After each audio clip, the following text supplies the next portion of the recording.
I reached to fix her chest plate, and the alien woman whispered careful.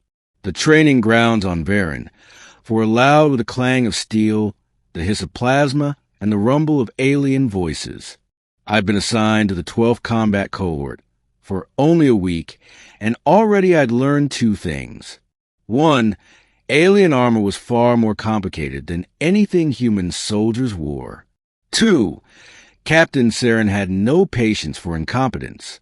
Saren was from the Zari, a warrior race whose reputation made even human veterans think twice before speaking.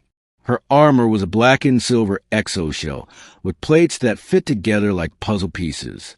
She moved like a shadow wrapped in steel, and everyone gave her a wide berth. Everyone except me, because I was the unlucky human mechanic assigned to keep her gear functional. That day, after a brutal sparring session, she stood in the corner of the barracks, adjusting her armor. I noticed something off immediately. Her chest plate's locking seam was skewed, as if the left panel hadn't latched properly. That wasn't just cosmetic. An impact that could shatter a rib. "You're misaligned," I said before thinking. Her glowing amber eyes snapped to mine. "Excuse me?" I swallowed. "The seam. If you take another hit like that..." I stepped forward, raising a hand toward the plate. Her posture stiffened.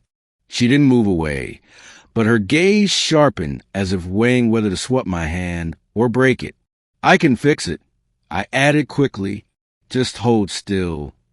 I reached up, my fingers brushing the warm metal, where the black plating curved over her chest. Beneath the armor, I could feel a faint thrum, the rhythmic pulse of her energy core. I had almost aligned the seam when I heard her whisper.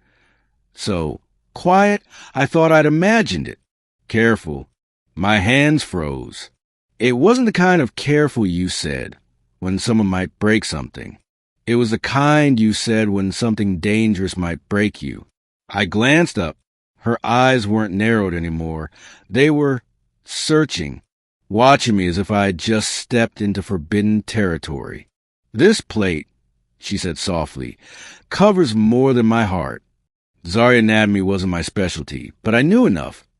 Behind that plate was the Vorus node, a nerve cluster that regulated not only physical stability, but also emotional states. Damaging it, or even touching it wrong, could cause pain, confusion, or a sudden surge of aggression. I didn't mean, I began. I know. She didn't move.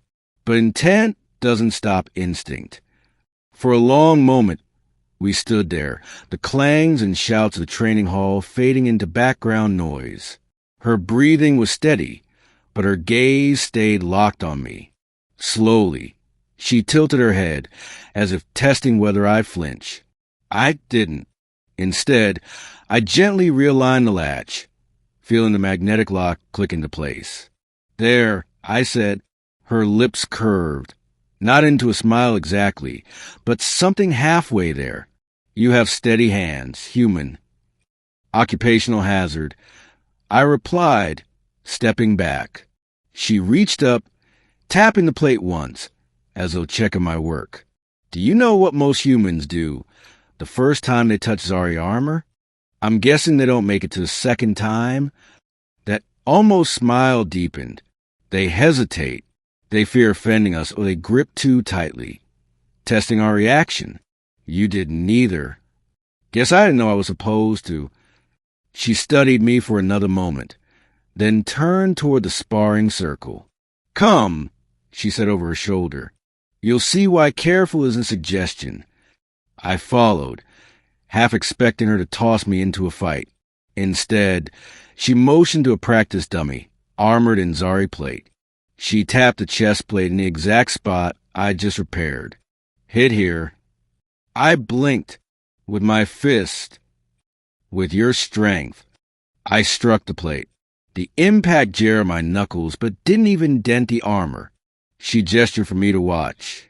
Then she touched the seam, just barely, and the plate snapped loose, swinging open. Beneath was a web of bioconductive wiring that pulsed faintly with light. One wrong adjustment here, she said, and the armor deactivates. In battle, that is death. I looked from exposed node to her face.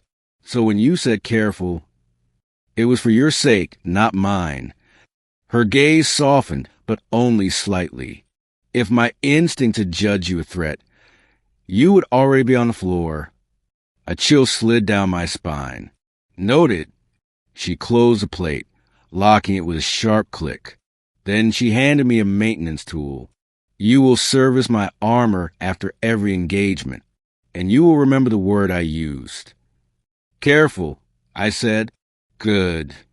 She turned away, already calling the next trainee forward. That should have been the end of it. But over the next weeks, I noticed something. Each time I worked on her armor, she stood a little closer, watched a little less sharply. Once, when a stray shot grazed her side during a skirmish, she found me immediately afterward, not the medics, and let me check the damage first. By then, I realized something. In Zari culture, careful wasn't just a warning. It was trust given in advance, a chance not to waste. One night, as I finished sealing her armor before a mission, she caught my wrist. You've learned, she said quietly. Learned what?